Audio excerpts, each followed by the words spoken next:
잠시 기도드리겠습니다. 하나님 아버지, 저희들을 수요예배 자리로 이끌어 주신 것 감사합니다.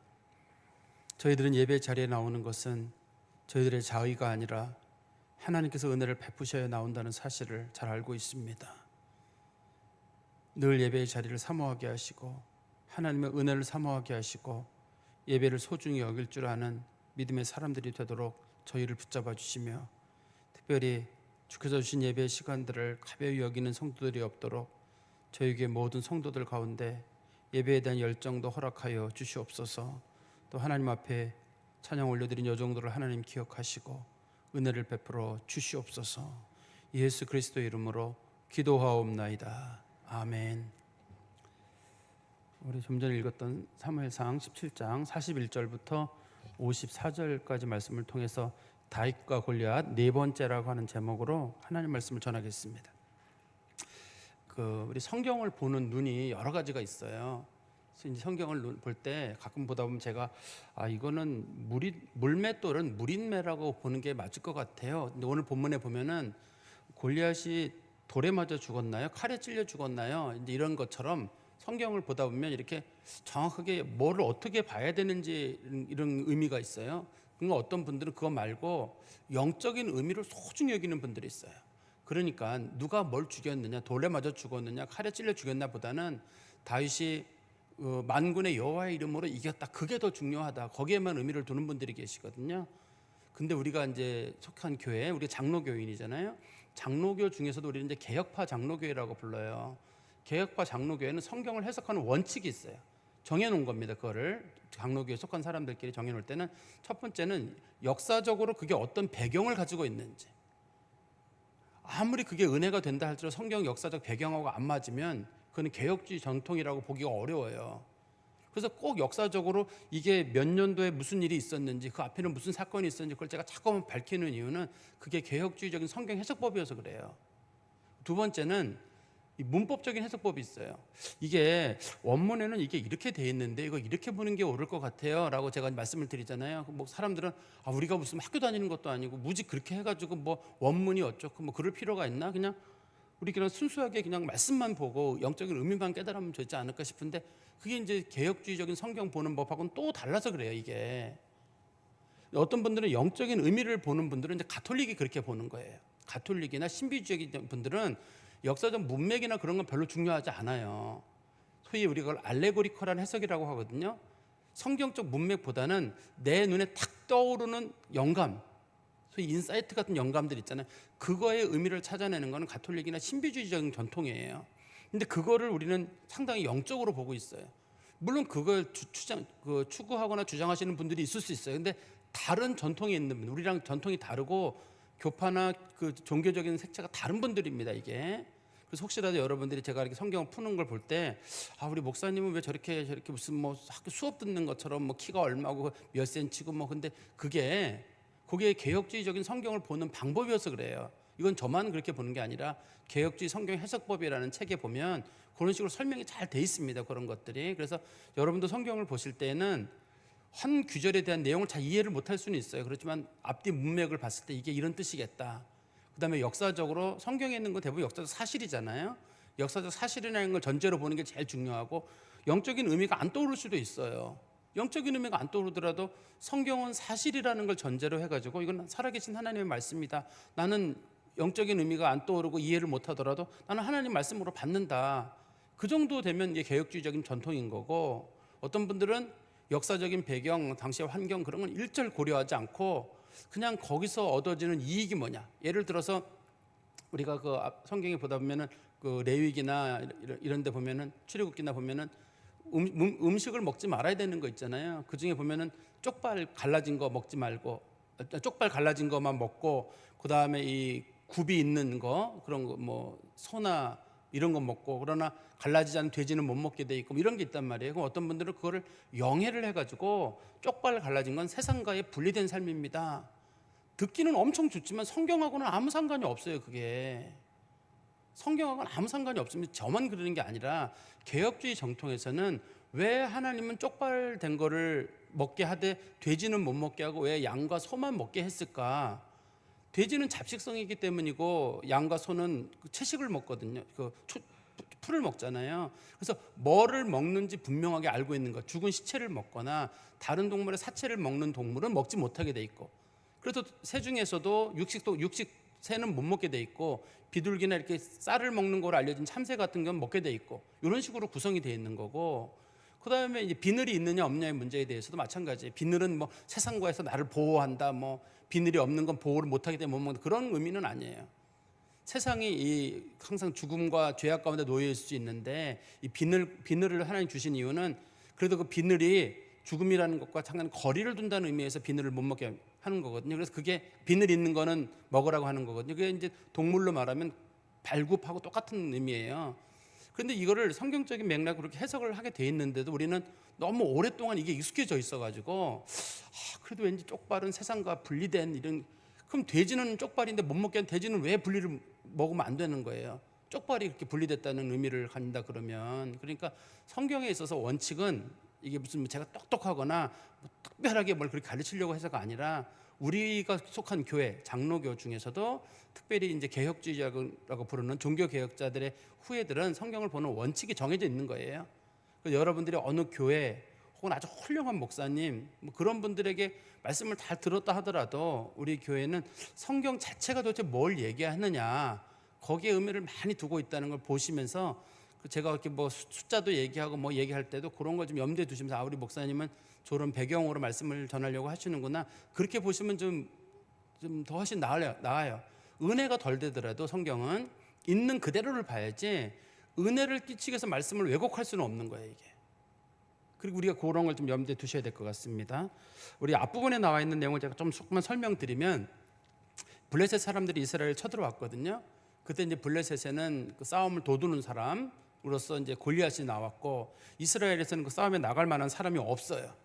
근데 마침 아버지의 심부름으로 다윗이 그 전장에 가게 됐는데, 가서 사람들이 얘기하는 걸 들어보니까 그 블레셋 사람이 그 이스라엘 백성들을 욕하는 걸 들었어요. 하나님을 모욕하는 것도 들었고, 또 이 전쟁에서 그 블레셋 사람을 쓰러뜨리는 사람한테는 특전이 주어진다는 걸 들었어요.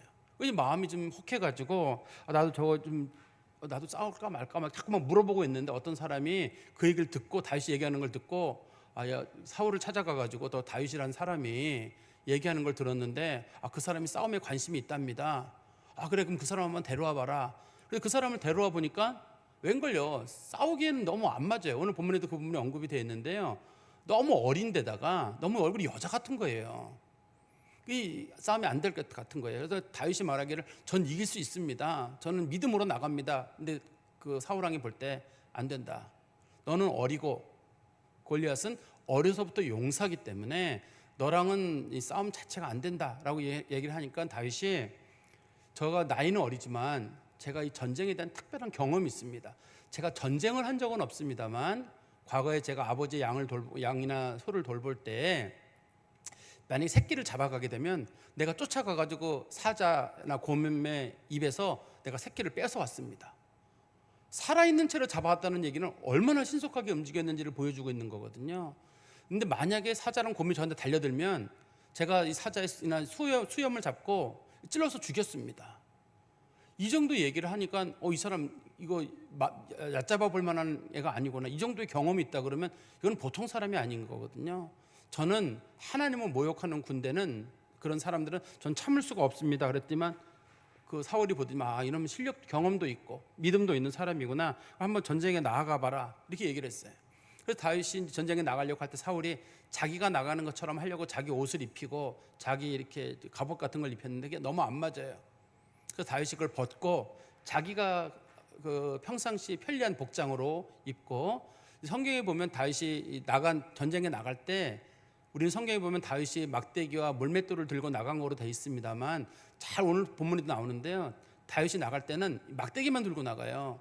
물맷돌하고 돌은 숨겨놔요. 물매랑 돌은 숨겨서 가요. 그래서 몰라요, 골리앗이 다윗이 가져가는지를. 그러다가 다윗이 갑자기 근접전을 할 때 다윗이 갑자기 주머니 꺼내는 거예요. 우리 본문에도 보면 골리앗이 그런 얘기를 하거든요. 너는 나를 무슨 개로 하느냐, 왜 막대기를 들고 나왔느냐. 근데 다윗이, 우리는 생각할 때 다윗이 분명히 물매도 가져나가고 돌멩이도 가져나갔을 텐데, 이걸 돌릴 텐데 안 돌고 갔어요. 목자의 제구라고 하는 자기 그 옆에 크로스백 같은 거 거기다 딱 넣고 있다가 가까이 갔을 때 갑자기 돌멩이를 꺼내가지고 던지는 거예요. 다시 그 방법으로 이기는 거예요. 처음부터 막 돌려가지고 잡는 게 아니라 그 사울이랑 그 방패를 잡은 자가 나름대로 이렇게 좀 방심하고 있을 때 그냥 막대기 하나 들고 왔으니까 뭐 이기는 건 어렵지 않으니까요. 근데 갑자기 그 물맷돌을 꺼내가지고 돌리는 모습에 결국 골리앗이 쓰러지게 되거든요. 우리 한번 41절 말씀해 보실까요? 블레셋 사람이 방패 든 사람을 앞세우고 다윗에게로 점점 가까이 나아가니라. 다윗이 먼저 간 게 아니라 이제 골리앗이 나온 거예요. 골리앗이 나오는데 골리앗은 지금 키도 크고 또 완전한 무장을 했고 그 무장한 그 갑옷의 무게가 57kg라 그랬잖아요. 그다음에 앞에 방패를 든 사람이 나오는데 방패가 조그만 방패가 아니라 골리앗을 보호하는 방패를 든 사람이기 때문에 전신 방패라 그럽니다. 이게 골리앗이 키가 한 3m 된다 그러잖아요. 굉장히 큰 방패를 들고 있는 사람이기 때문에 천천히 움직일 수밖에 없어요. 특성상. 그리고 그 사람이 다가올 때 42절입니다. 블레셋 사람이 둘러보다가 다윗을 보고 업신여기니 이는 그가 젊고 붉고 용모가 아름다움이라. 사실 이 얘기가 앞에 16장 12절에서도 나와요. 그때는 사울왕이 받는 사무엘이 다윗을 보고 이 느낌을 받았거든요. 다시 보시세요. 젊고 붉고 용모가 아름다움이라. 근데 사무엘은 이거를 뭐로 봤냐면 영적인 눈으로 봐가지고 저 사람 진짜 왕이 될 만하다 이런 생각이 들었거든요. 다윗을 봤을 때. 근데 여기서 골리앗은 다윗의 그냥 영적인 면이 아니라 외모만 보는 거예요. 외모를 보니까 젊다는 말은 어리다는 뜻이거든요. 그 다음에 붉다는 말은 얼굴에 약간 광채가 나기는 하는데 뭐 아직까지 치기 어린 그런 모습이고, 세 번째는 용포가 아름답다는 말은 여자 같다는 뜻이에요. 이 외모만 놓고 봤을 때는. 다시 한번 말씀드리면 16장 12절에서 사무엘이 이걸 봤을 때는 사무엘은 이것을 다윗의 영적인 면으로 본 거예요. 아, 저 사람 특별한 사람이구나 이렇게 봤고, 골리앗은 지금 외모를 보는 사람이기 때문에 똑같은 면을 봤는데도 외모만 보는 거기 때문에 저게 무슨 싸움을 할 것인가 그런 식으로 이제 보는 거죠.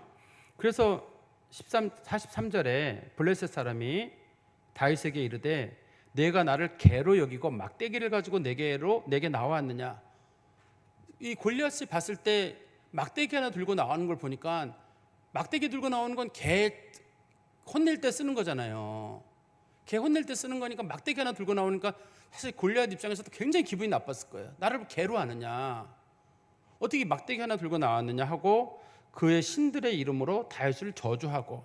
그런데 여기 보니까 이 골리앗이라고 하는 사람이 다윗을 자극하는 얘기를 하게 됐는데 뭐라고 얘기냐면 그의 신들의 이름으로 다윗을 저주했다 이렇게 돼 있어요. 우리는 보통 경우 블레셋의 신하면 다곤을 기억하실 거예요. 여러분 사사기에도 그렇고 사무엘 앞부분에도 보면은 이스라엘 백성들이 그 블레셋 사람들하고 싸울 때 법궤를 빼앗겼을 때 다곤 신전에 가 있었잖아요. 그런 일이 있었는데 다곤만 있는 게 아니라 블레셋 사람들은 아스다롯이라고 하는 여신도 같이 섬겼거든요. 그래서 신들이란 말은 하나는 다곤, 하나는 아스다롯이에요. 그 신의 이름으로 저주를 했어요. 신의 이름으로 저주를 한다는 말은 옛날 사람들의 전쟁은 개인과 개인의 전쟁이 아니라 신과 신의 전쟁이에요. 다곤과 아스타롯이 한 팀, 여호와 하나님이 한 팀인 거예요. 그래서 그 다윗이 이긴다, 그럼 여호와 하나님이 이기시는 거예요.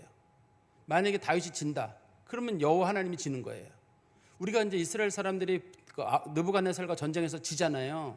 전쟁에서 지거든요. 근데 전쟁이 졌을 때 그 에스겔서 1장 2장에 보면 에스겔이 이제 그 사람들에게 복음을 전하러 갔어요. 하나님 말씀을 전하러 가니까 그 에스겔 1, 2장에 보면 나옵니다. 이스라엘 백성들이 데라빕이라고 하는 그 포로 수용소에 갇혀가지고 에스겔의 말을 듣고 싶지 않다는 거예요. 그래서 에스겔이 하나님이 당신들을 사랑한다고 하니까 하나님이 살아계시면 왜 블레셋에게 전쟁에 지느냐는 거예요. 블레셋 전쟁에 왜 지냐는 거예요. 하나님이 블레셋 신에게 졌다는 뜻이라는 거예요. 이스라엘 사람들은. 근데 그 에스겔이 말하기를 하나님께서 너희들에게 미리 너희들이 블레셋에게 질 것이고 너희들이 70년 동안 포로를 겪는다고 얘기를 했다는 얘기는 하나님이 진 게 아니라 결국은 하나님이 이들을 이용해서 너희들을 포로로 보내시려고 하시는 거고 이 전쟁의 최후 승리자는 하나님이다. 이렇게 에스겔은 설명을 하거든요. 바벨론 포로가 그런 겁니다. 바벨론 포로는 이스라엘 백성들이 무능해서 전쟁에 진 게 아니라 이스라엘 백성들을 혼내려고 하나님께서 느부갓네살을 활용하는 거거든요. 보통 이스라엘 전쟁에서는 그런 원칙이 정해져 있는 거예요. 근데 블레셋 사람들은 자기 신의 이름으로 전쟁을 하는 거고, 다윗은 여호와 하나님의 이름으로 전쟁을 하는 거예요. 그러니까 이 블레셋 사람 골리앗이 얘기하기를 자기 신들의 이름으로 다윗을 저주하는 일이 그래서 생긴 거잖아요. 이게 무슨 뭐 단순하게 그냥 그 신의 이름 불러가면서 저주하고 조롱하고 그런 게 아니라 이게 신의 대리전이라는 그런 의미를 가지고 있어 그렇습니다.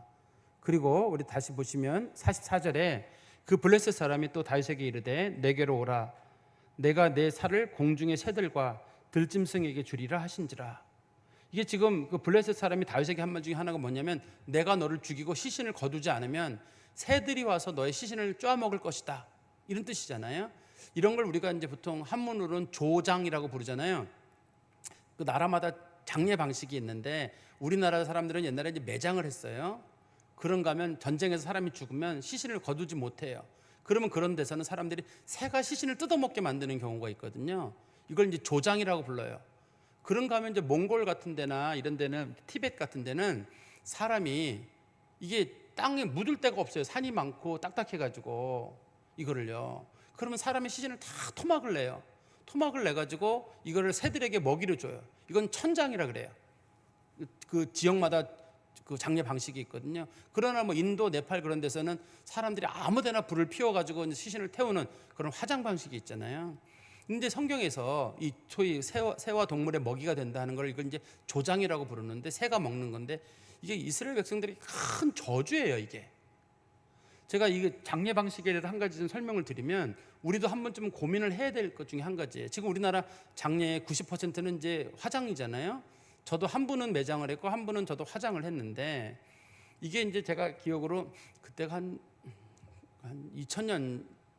2000년인가 뭐 그 어간이었던 것 같은데, 한국 그 목사님 신학자들끼리 복음지 신학회라는 학회가 모여가지고 그때 이 한국교회 장례 문화를 어떻게 할 것인가.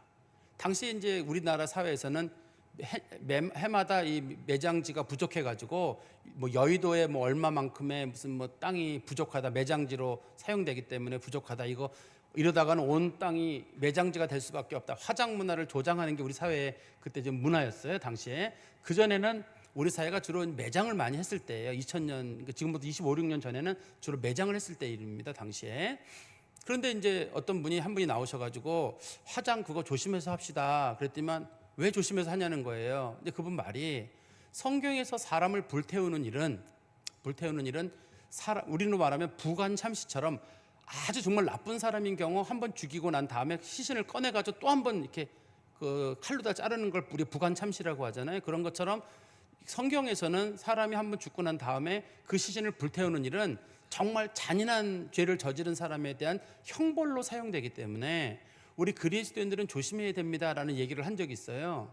그랬더니 어떤 분들이 다 웃으면서, 아이 그거 무슨 의미가 있냐고, 다 화장하면 되지, 그렇게 받아들였는데, 우리가 이제 화장이라고 하는 거는 이제 불교의 어떤 문화란 말이에요. 우리나라가 하고 있는 거는. 그리고 요즘 시대의 불가피한 선택이에요. 선택이 쉽지가 않아요. 우리가 불가피한 선택.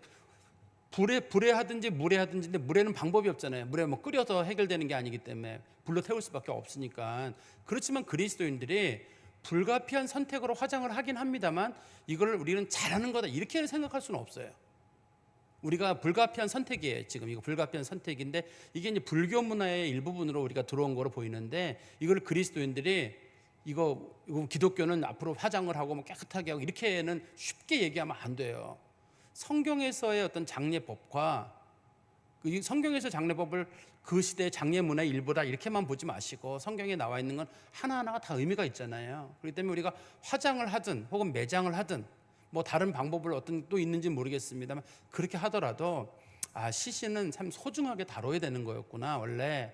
그리고 화장을 하는 사람들도 우리가 문화적 특성상 또 요즘 환경상 어쩔 수 없는 선택이지만, 이것도 우리가 그 불교 문화이기 때문에 조심스럽게 받아들여야 되겠다, 요 정도 생각은 있어야지, 그냥 아까 제가 말씀드렸던 분들처럼 피 웃으면서 이거 뭐 장례를 어떡하면, 뭐 매장하면 어떻고 화장하면 어떻고, 그게 무슨 상관이야, 그게 성경이랑 무슨 상관이 있어. 성경과 상관이 있어서 제가 말씀을 드리는 거예요. 이게요, 성경과 상관이 있기 때문에 자기 생각을 가지고 쉽게 나는 상관없는 것 같은데 그거는 그분 생각이고 성경에는 상관이 있다고 되어 있기 때문에 극히 조심해서. 근데 어느 날 우리가 간데 뭐 조장을 한다든지 천장을 한다든지 그래가지고 불가피한 선택이잖아요. 티벳 같은 데 갔을 때 그 사람 죽으면 토막을 내가지고 새가 먹기 편하게 만들어 주거든요. 그러면 그건 어떠세요, 여러분 보시기에? 불가피한 선택이라고 해가지고 아니 목사님 좀 괜찮아요, 저를 토막 내서 해주십시오. 그렇게 쉽지 않잖아요. 그죠? 우리가 쉽게 받아들이기 어려운 거기 때문에 어떤 장례 방식에 대해서도 쉬운 결정은 아닌데, 지금 우리 사회가 그렇게 흘러가고 화장했다고 부활하지 못한다거나 이게 무슨 사람들을 저주한다거나 그런 의미까지는 아니에요, 지금은요. 그렇지만 성경에서는 화장 방식이 그렇게 사용됐다는 걸 좀 염두에 두시고, 지금 다윗이 골리앗이 한 말에 굉장히 화를 내는 거거든요. 이제 화를 낼 거거든요. 어디 나한테 시신을 새의 먹이, 동물의 먹이로 준다는 거냐. 다윗도 똑같은 얘기를 받아칩니다. 그거에 대해서. 우리 45절에 말씀해 보십시오. 다윗이 블레셋 사람에게 이르되 너는 칼과 창과 단창으로 내게 나오거니와. 이게 이제 골리앗이 무장한 무기 세 가지예요. 하나는 칼, 하나는 창, 하나는 단창. 단창은 등에 맸다고 그랬잖아요. 이 세 가지를 가지고 내게 나오니와 나는 만군의 여호와의 이름 곧 내가 모욕하는 이스라엘 군대 하나님의 이름으로 내게 나아가노라. 앞부분에서 골리앗이 뭐라 그랬냐면 자기 신, 이름은 말하지 않았지만 다곤과 아스타롯이거든요. 나는 다곤과 아스타롯의 이름으로 나간다 하니까 다윗이 나는 만군의 여호와 이름으로 나간다. 어디 한번 싸워보자. 다윗은 이 싸움을 영적인 싸움으로 본 거예요. 지금 자기에게 직면한 이 싸움을 골리앗이라고는 키가 큰 거 아무 관심이 없어요. 자기는 여호와의 이름으로 싸우는 거기 때문에 영적인 싸움을 하는 거예요. 그 뒤에는 다곤이 있고 그 뒤에는 아스타롯이 있다. 나는 만군의 여호와의 이름이다. 나는 키도 작고 나이도 어리고 여자 같고 그런다 할지라도 만군의 여호와의 이름으로 난 나간다. 이렇게 영적인 세계로 볼 줄 아는 그런 사람인 거예요. 그래서 이게 지금 하나님이라고 하는 만군의 여호와 하나님과 그다음에 블레셋의 신과의 어떤 영적인 싸움이라고 하라고 우리가 볼 수 있을 것 같아요. 이제부터는 누가 싸우시는 거냐면 이미 골리앗이 하나님을 조롱했기 때문에 이제는 하나님이 싸우시는 거예요. 우리 그리스도인들도 그 어떤 싸움들을 바라볼 때 영적인 싸움으로 좀 꼭 보셨으면 좋겠어요. 우리는 뭐 요즘 선거도 마찬가지. 선거를 볼 때에도 그냥 뭐 누구 하나 뽑는데 뭐 상관없이 이렇게 좀 보지 마시고, 그럴 때도 영적인 눈으로 하나님은 어떻게 보고 계실까, 그걸 잘 생각하셔야지. 무슨 선거에 영적인 눈이 뭐 있어? 그냥 아무나 찍으면 되는 거지. 그러지 좀 마시고, 스포츠 경기야 무슨 누가 이기든 상관없는 일이지만 스포츠 같은 경우는요. 그렇지만 이런 것들은 우리들의 삶에 많은 영향을 끼치고 있을 거기 때문에 과연 우리가 하나님 편에 섰을 때 나는 어떤 싸움을 해야 될 것인가를 생각을 하시는 건, 이건 영적인 눈으로 보는 거고, 난 상관없어. 나는 어떤 놈은 그냥 무조건 싫어. 난 저 놈은 무조건 좋아. 이렇게 보시면 안 된다는 거예요. 우리는 어떤 싸움을 할 때 세상 사람들과는 다르잖아요. 영적인 눈 얘기하면 사람들은 아이고 영적인 얘기 참 말 많이 한다고 말이야. 투표에 영적인 게 왜 필요하냐고. 그냥 아무나 찍으면 되고, 일 잘하는 놈 찍고 뭐하면 찍으면 되는 거지. 그렇게 얘기하는 게 아니라는 거라니까요. 이 다윗이 여기서 골리앗 보고 나서 저놈 등치 크고 민첩하지 못하고 내가 공격을 해가 치고 빠지고 그런 얘기가 없잖아요. 자기는 만군의 여호와 이름으로 나간다고 해서 이걸 영적인 싸움으로 지금 보자는 거고, 하나님이 영적인 싸움에서 이기게 해달라고 지금 얘기를 하는 거거든요, 자기는. 근데 우리는 자꾸만 다윗은 어떻게 이겼을까요? 빨리 움직이면서 돌멩이를 던져서 맞췄습니다. 자꾸만 다윗의 그런 전략의 무게를 두는 경우가 있을 수가 있고, 또 골리앗은 굉장히 큰 적이고 큰 적은 틈이 많다. 여기 무게를 두는 사람이 있고, 이 전쟁은 누가 이긴 겁니까? 하나님이 이기신 겁니다. 이렇게 보는 사람들은 영적인 눈으로 보는 사람이고, 다윗이 이겼습니다. 다윗이 뭘 이겨요? 다윗이 하나님께 다윗을 사용하시는 거지. 영적인 사람들은 그래서 어떤 일이 이겼을 때도 자기가 영광을 취하지 않고 하나님이 하셨다라고 얘기를 하는 거고, 그렇지 않은 사람들은, 그 인본주의적인 사람들은 하나님 사용하시면 내가 노력했잖아. 그래도 내 나름대로 열심히 한 거지. 그러면 영광을 사람이 취하는 거예요. 만약에 어떤 사람이 좋은 학교에 들어갔어요. 너 열심히 했다 그럴 때, 맞아요, 저 진짜 열심히 했어요. 어렸을 때부터 공부 열심히 해가지고 좋은 성적을 거뒀습니다. 이런 마음이 들면 그 사람은 하나님 앞에 낮은 평가를 받아요. 하나님의 은혜로 여기까지 왔습니다. 하나님이 도와주셨습니다. 진짜 그 마음에 우러나는 사람이 있거든요. 그건 진짜 하나님께 영광을 돌리는 사람이에요. 사람들은 얘기하죠. 하나님이 은혜를 베푸셔도 다 네가 열심히 한 거 아니냐고. 그러면 은혜라는 말과 내가 열심히 한 거란 말이 서로 상충되잖아요. 오로지 하나님의 은혜로 라는 걸 주장하는 사람들이 우리가 개혁주의라고 부르고 소위 장로교인이라고 부르는 사람들인 거고, 하나님도 도우시지만 나도 나 나름대로 열심히 노력을 한다, 그래서 결과를 이룬다, 이게 우리가 말하는 천주교의 교리란 말이에요. 이게 그리고 이게 이제 알미니안 교리라고 불려지는 사람들이 주장하는 거예요. 하나님도 도우시지만 나도 내 나름대로 열심히 해야지. 그럼 난 가만히 있으면 되냐?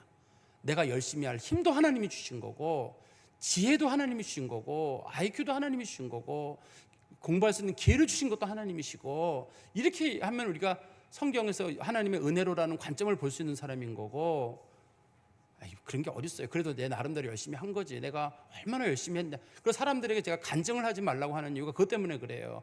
간증을 하다 보면 처음에 할 때는 하나님 영광만 돌려야지, 그러다가 나와서 얘기를 하다 보면 나도 모르게 은근히 내가 그때 열심히 기도했고요, 전 정말 성경도 많이 봤고요, 전 정말 잠 안 자고 공부했습니다, 이렇게 얘기를 하게 돼요, 본의 아니게.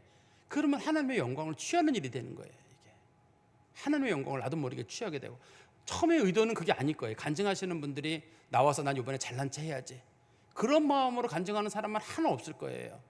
그런데 얘기를 들어보다 보면 야, 정말 저 사람 대단하네. 집안이 몇 대째 예수를 믿었고, 할머니가 기도하고 할아버지가 기도하고 누가 어떻게 하고, 역시 집안이 대단하구나, 영적인 집안 대단하다, 이렇게 보는데 누가 사라지냐면 할아버지 할머니 기도 많이 한 건 사라지고 하나님의 능력이 사라지는 거예요.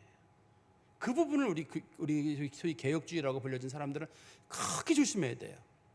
오직 은혜로란 말의 뜻에는 은혜 외에는 다른 거를 주장하면 안 된다는 뜻이에요. 오직 은혜라는 말에는 은혜로 이런 뜻이 아니라 오직 은혜로라는 말의 뜻에는 은혜 외에는 어떤 것도 주장하지 않는다, 그런 뜻이거든요. 그래서 다윗과 골리앗의 싸움에서도 이기는 건 다윗이 이기는 게 아니라 이제 실제로는 하나님이 이기시는 그런 싸움입니다. 우리 46절에 보시면 오늘 여호와께서 너를 내 손에 넘기시리니 내가 너를 쳐서 내 목을 베고 블레셋 군대의 시체를 오늘 공중의 새와 땅의 들짐승에게 주어 온 땅으로 이스라엘 하나님이 계신 줄 알게 하겠고.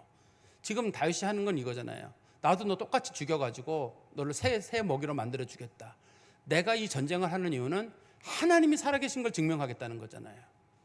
내가 이 전쟁에 참여하는 이유는 다시 한번 보세요. 46절에 온 땅으로 이스라엘에 하나님이 계신 줄 알게 하겠다. 하나님이 계신 줄 알게 하려면 이 전쟁이 사람은 이길 수 없는 전쟁이어야 돼요. 그냥 뭐 돌멩이 달려서 맞출 만한 전쟁, 누구나 쓰러질 만한 전쟁, 그러면 하나님이 아니도 누구라도 이길 수 있는 전쟁이에요. 근데 다윗이 봤을 때 이거는 사람은 못 이길 전쟁이에요. 하나님만이 이길 전쟁이거든요. 그래서 우리들이 접하는 많은 문제들, 때로는 내가 이거 정말 못 넘을 것 같은데, 그런 문제들 부딪힐 때 있잖아요. 우리가 직면한 문제들 있잖아요. 이거는 의사들도 힘들대요. 누구도 말은 이건 어렵다 그럴 때 이거 하나님 일하실 때구나, 하나님 영광 드러날 일이겠구나. 누가 예를 들어서 무점이 좀 나왔어요. 하나님께 영광 돌려 주여 무점을 나신 거 감사합니다. 그럴 때 사람들이 이거 무점 난 거 가지고 뭘 그렇게 그러는데, 진짜 아픈 사람이 회복이 되잖아요. 성도들이 하나님 살아계십니다. 우리 성도들의 믿음이 확 회복될 거거든요. 그래서 교회 아프신 분들 여러분 계신데 저도 간절한 마음이 뭐냐면, 물론 살리는 것도 하나님이시고 죽이는 것도 하나님의 뜻입니다만, 하나님 좀 살려가지고 우리 성도들 하나님 살아계시는 거 한번 보자. 다들 어렵다고 하는데 하나님 살리시는 거 한번 보자. 그게 우리는 그 사람도 회복되고 하나님 지금도 살아 역사하시는 거, 그거 증거할 수 있도록. 그래서 우리가 직면한 정말 넘기 어려운 문제들 있잖아요. 그게 하나님 살아계신 거 증명하는 제일 좋은 길이에요. 그래서 우리도 문제에 부딪혔을 때 하나님 낫게 해주십시오, 풀어주십시오, 이게 아니라 하나님 살아계신 거 꼭 증거하도록, 하나님 살아계신 거 증거할 수 있는 기회가 되게 해달라고, 그리고 전도의 기회가 되게 해달라고, 하나님 우리 사용해 달라고 우리가 기도하는 게 필요할 것 같아요. 47절입니다. 또 여호와의 구원하심이 칼과 창에 있지 아니함을 이 무리에게 알게 하리라. 전쟁은 여호와께 속한 것인즉 그가 너희를 우리 손에 넘기시리라.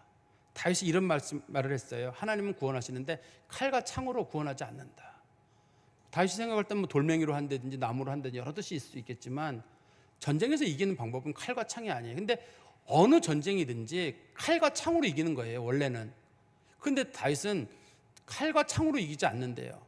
전쟁은 하나님에 속한 것이기 때문에 하나님께서 하나님의 방법으로 이기신다는 거예요. 다시 한번 말씀드리면 보통의 전쟁은 칼과 창으로 이기는 거예요. 칼과 창으로. 당시 이스라엘은 활이 별로 등장을 잘 안 해요. 뒤에 보면 이제 요나단이 활을 잘 쐈다고 돼 있는데 활 문화는 아직까지 아닌 것 같아요. 이때가 기원전 1000년경이거든요. 지금으로 3000년 전쯤 일인데 그때는 주로 칼과 창을 주로 주요 무기로 사용했던 것 같은데, 근데 칼과 창으로 이기는 게 아니라 그 만군의 여호와의 능력으로 전쟁을 이긴다고 보는 거예요. 전쟁은 하나님께 속한 것이다. 그런데 전쟁은 이게 전쟁에 참여하잖아요. 누가 이길지 아무도 몰라요. 한번 보세요. 한 몇백 명이 몇천 명이 달로부터 싸워요. 어디서 칼이 날아와서 내 목을 칠지, 어디서 창이 나를 찌를지 아무도 몰라요. 우리 영화에서 보면 주인공들은 총알을 잘 피해가잖아요. 보통의 경우는 총알을 못 피해가요. 그 총알이 비처럼 쏟아지는데 그 총알 비처럼 쏟아질 때 우리가 할 수 있는 건 총알에 맞는 방법밖에 없어요. 근데도 하나님이 그 총알을 비껴서 가게 살리는 사람들이 있어요. 총알이 아슬아슬하게 빗나가고 그 철모를 통해서 살짝 비껴가고 하나님이 살리는 사람들이 있어요. 기막히게.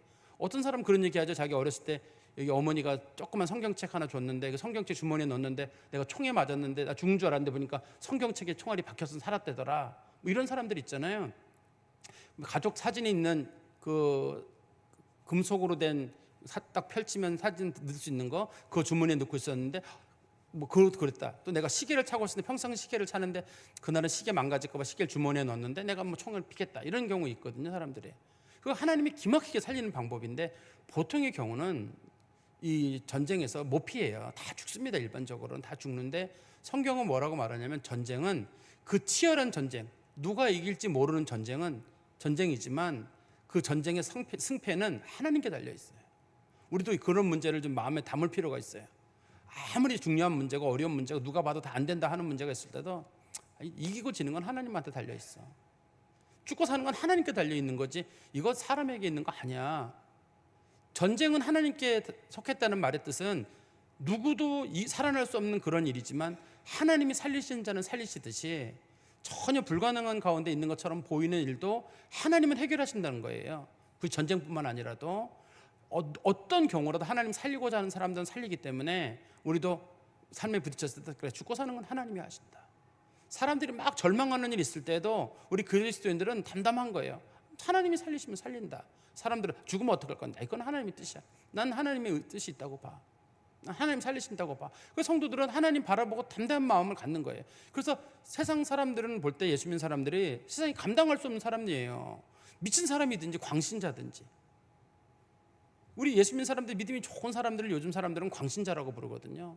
죽어도 하나님을 믿네요. 약지도 않고 난 하나님 살아계심을 믿어. 그러면 사람들이 아유 저기는 광신자라 그러는데 그 광신자로 불려주는 사람들이 성경에서는 다윗이라고 부르고 아브라함이라고 부르고 모세라고 불리는 사람들이에요. 성경에 보시면 다시 우리 성경 말씀 보십시오. 48절입니다. 블레셋 사람이 일어나 다윗에게로 마주 가까이 올 때, 지금 다윗하고 골리앗이 가까이 붙었어요. 지금요 붙었는데 구절을 잘 보세요. 다윗이 블레셋 사람을 향하여 빨리 달리며, 블레셋 사람은 빨리 못 움직이다 그랬잖아요. 다윗이 빨리 달리면서 뭘 하냐면 49절입니다. 손을 주머니에 넣어 돌을 가지고, 그동안은 돌을 안 보여줬어요. 여기서 주머니란 말은 목자의 제구라 그래가지고 아까 말씀드린 크로스백처럼 목에다 타고 다니는 거거든요. 그거를 꺼내가지고 다시 보세요. 49절에 손을 주머니에 넣어 돌을 가지고 물매로 던져 블레셋 사람의 이마를 치매 돌이 그 이마에 박히니 땅에 엎드러지니라. 이렇게 돼 있어요. 그러니까 이게 다윗이 어떤 전략을 취했냐면 막대기 하나만 들고 간 것처럼 해가지고 골리앗이 마음을 놓게 하는 거예요. 그러다가 가까이 붙었을 때, 이 돌멩이 크기가 보통 경우 어른 주먹만한 돌이거든요. 조그만 돌이 아닙니다. 이게 조그만 돌이 아닌데 그거를 다윗이 돌멩이 하나 들고 다니다 그러면 골리앗이 짐작할 거 아니에요. 저놈이 돌멩이로 날 던지겠다. 근데 돌을 안 들고 막대기만 하나 들고 있다가 갑자기 달리면서 자기 주머니에서 이 물매랑 돌을 꺼내가지고 탁 해가지고 딱 맞추는 거거든요. 근데 최대한 가까이 던지면 맞힐 가능성이 높기 때문이에요. 이게요. 그리고 위력이 크거든요. 보통의 경우 제가 지난 시간에 말씀드렸었는데 이게 그 물맷돌의 속도가 시속 한 160km 정도 된다고 하고 실험하시는 분들의 얘기를 들어보면 이게, 그리고 요 사거리, 유효 사거리가 보통 90m 정도 된다고 하거든요. 옛날 사람들이. 그런데도 이렇게 가까이서 던지면은 뭐 정확하게 맞출 수 있는 거죠. 그래서 성경에 보니까 그의 이마에 박히니 땅에 엎드러지니라. 우리는 생각할 때 이마에 박혔구나. 돌멩이가 속에 확 들어간 거로 보이는데 성경에서는 그 박혔다는 말의 뜻이 이마를 때렸다는 뜻이에요. 왜냐하면 골리앗의 사인이 그게 사인이 아니거든요. 골리앗의 사인은 돌멩이에 맞아 죽은 게 골리앗의 사인이 아닙니다. 골리앗의 사인은 뒤에 보면 나와요. 골리앗이 쓰러진 다음에 다윗이 가가지고 발로 밟고 그의 목을 골리앗의 칼로 찔러서 목을 자르는 거, 그게 골리앗의 사인이에요. 뒤에 보면 나오거든요. 그런데 우리가 성경 말씀 하나 보면 조심스러운 게 있습니다. 여기 49절에 보시면 어디를 맞췄다고 돼 있냐면 이마를 맞췄다고 성경이 돼 있잖아요. 근데 히브리어에서 이마라는 말과 소위 우리 그 무릎뼈 있잖아요. 무릎뼈를 정강이 뼈라고 부르잖아요. 정강이라는 말과 단어가 똑같아요. 이게. 그래서 우리는 생각할 때, 오랫동안 생각할 때는 다윗이 돌멩이를 던져가지고 골리앗의 이마 정 가운데를 맞춰가지고 골리앗이 팍 쓰러졌다고 생각했는데, 또 최근에 이제 번역하시는 분들은 이게 원문에는 다윗이 다리를 맞춰가지고 위를 공격한, 전부 위를 방어했을 텐데 다리를 맞춰가지고 다리를 맞췄다고, 그래서 골리앗이 쓰러졌다고 하는데 둘 다 맞을 수가 있어요. 이마를 맞췄든 다리를 맞췄든 골리앗이 골리앗을 쓰러뜨리는 게 목적이기 때문에 여기서는, 그래서 우리는 두 가지 다 볼 수 있어요. 근데 우리의 이제 오랜 습관으로는 이마에 맞았다고 하는데 그게 우리가 볼 땐 더 합리적으로 보입니다만, 어떻든 단어는 정강이로 번역해도 되고 이마로 번역해도 되는 그런 단어입니다. 어떻든 간에 다시 우리 50절의 말씀에 가보시면 다윗이 이같이 물매와 돌로 블레셋 사람을 이기고 그를 쳐 죽였으나, 여기 보면 돌멩이로 쳐 죽인 것처럼 돼 있습니다만 여기 보세요. 50절에 자기 손에는 칼이 없었더라. 그리고 51절에 다윗이 달려가서 블레셋 사람을 밟고 그의 칼을 그 칼집에서 빼내어 그 칼로 그를 죽이고 그의 머리를 베니 블레셋 사람들이 자기 용사의 죽음을 보고 도망하는지라. 여기 보면 써 있죠. 쓰러진 거는 돌멩이에 맞아 쓰러진 게 맞고, 그 다음에 쓰러지자마자 다시 곧바로 달려가가지고, 보통 사람들은 쓰러졌다 그러면 좋아해가 내가 이겼다 막 그러는데, 골리앗이 일어나면 또 끝나는 일이잖아요. 일어나니까 다윗이 곧바로 가가지고, 성경에 보면 다윗이 그의 머리를 발로 밟고 그의 칼로, 골리앗의 칼은 상당히 컸을 거예요. 근데 그의 칼을 뺏어가지고 그의 칼로 골리앗의 머리를 베는 그런 사건이 있었습니다. 그러니까 이 다윗이라고 하는 사람이 상당히 용맹한 사람인 건 분명한 사람입니다. 그러니까 다시 말씀드리면 돌멩이에 맞아 죽은 게 직접적인 사인은 아니에요.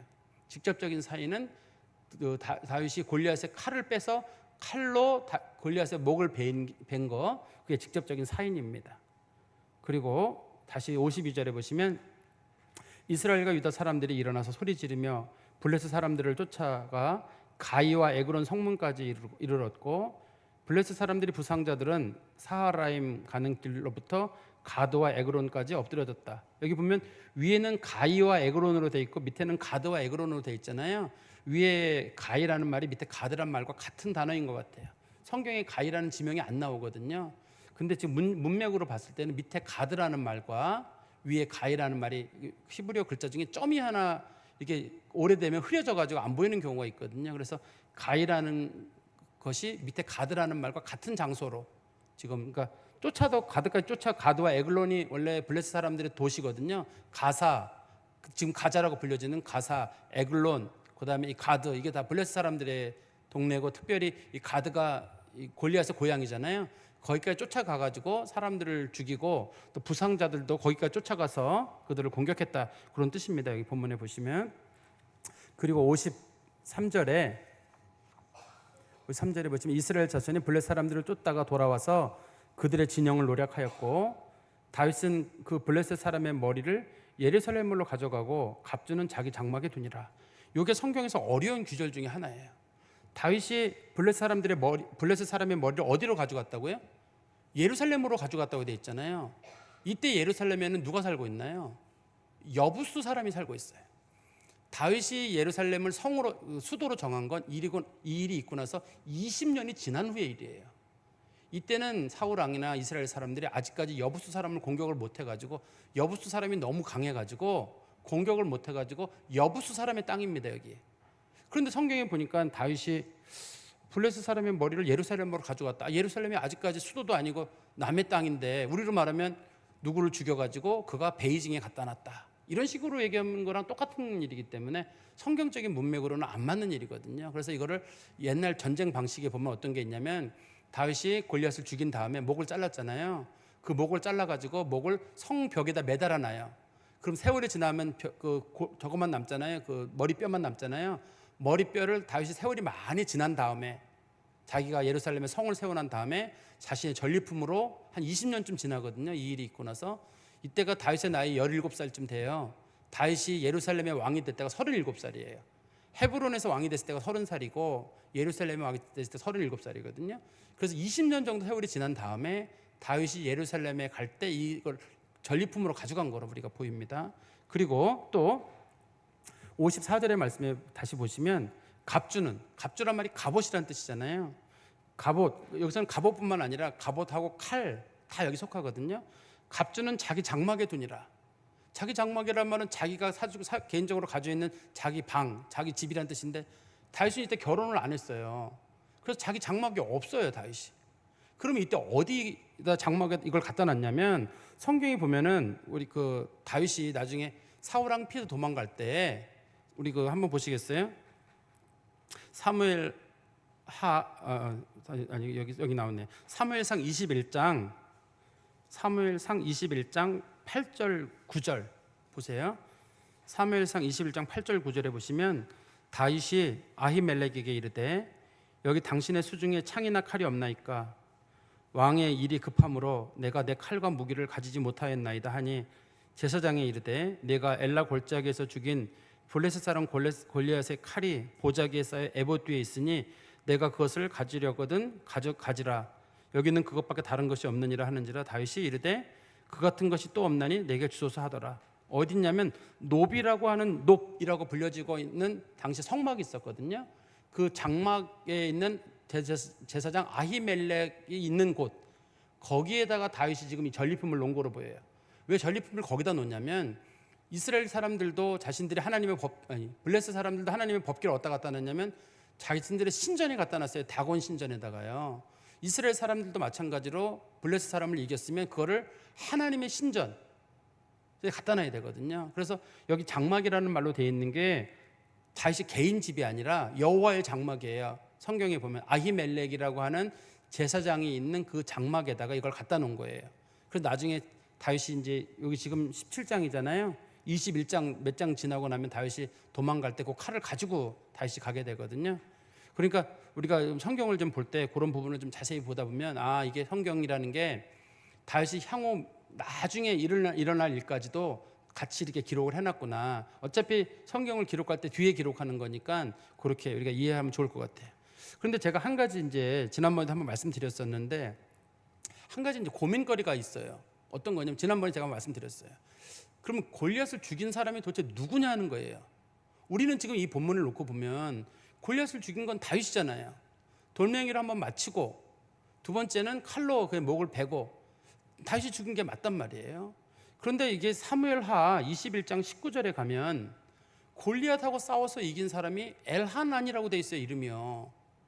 골리앗을 죽인 사람이 엘하난이라고 돼 있습니다.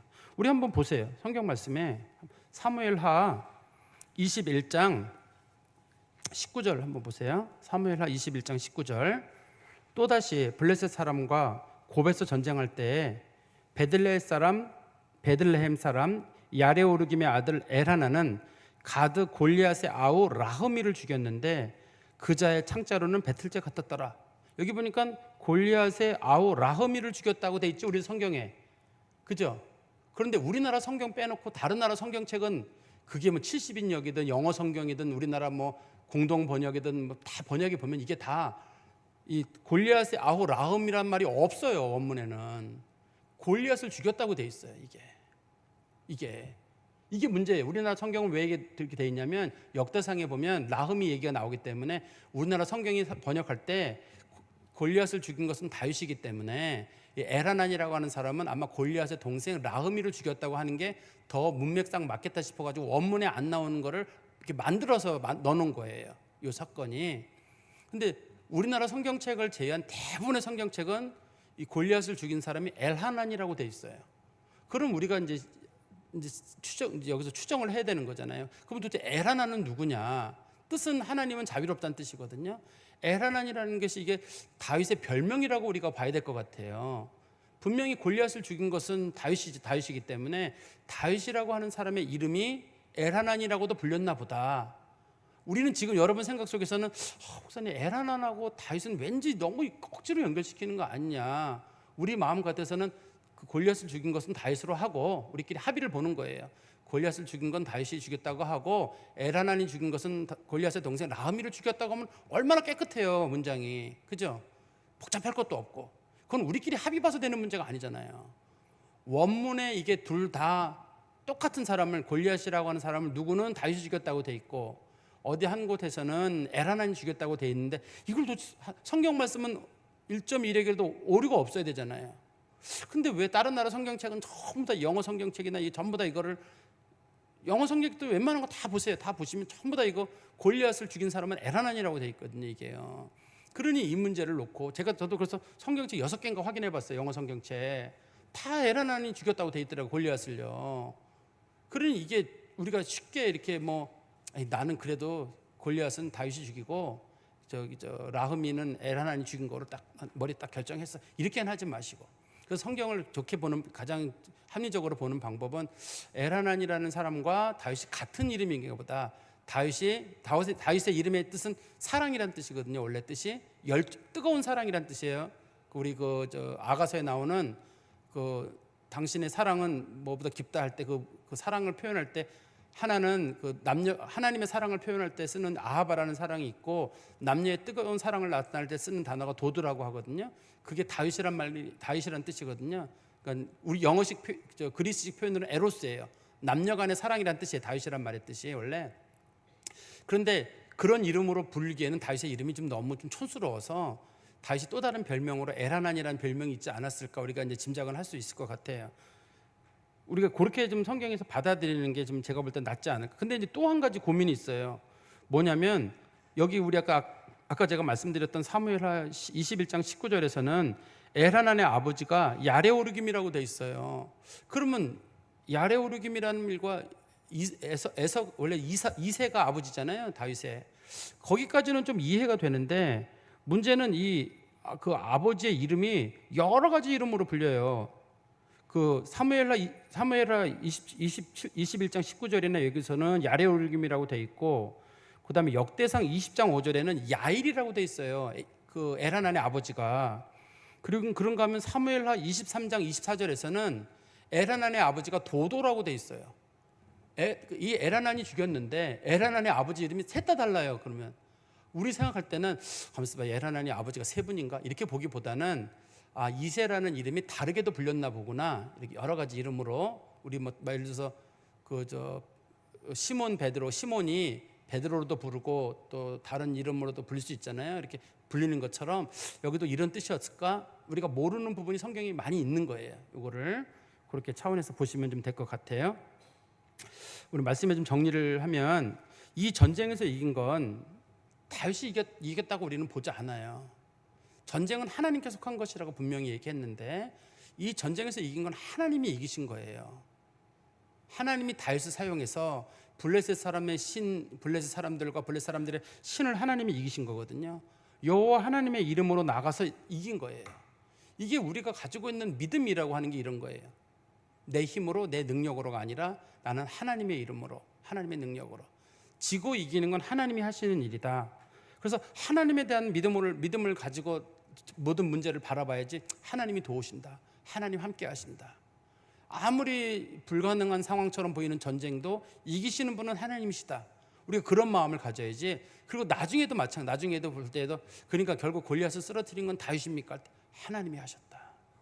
우리 그리스도인들은 그 말씀을 좀 기억을 할 필요가 있고, 그러면 이 전쟁에서 승리의 원인은 뭐냐? 이긴 건 하나님이 이기게 하신 거지만 다윗의 믿음이에요. 다윗은 하나님이 분명히 자기를 도와줄 거라고 믿었거든요.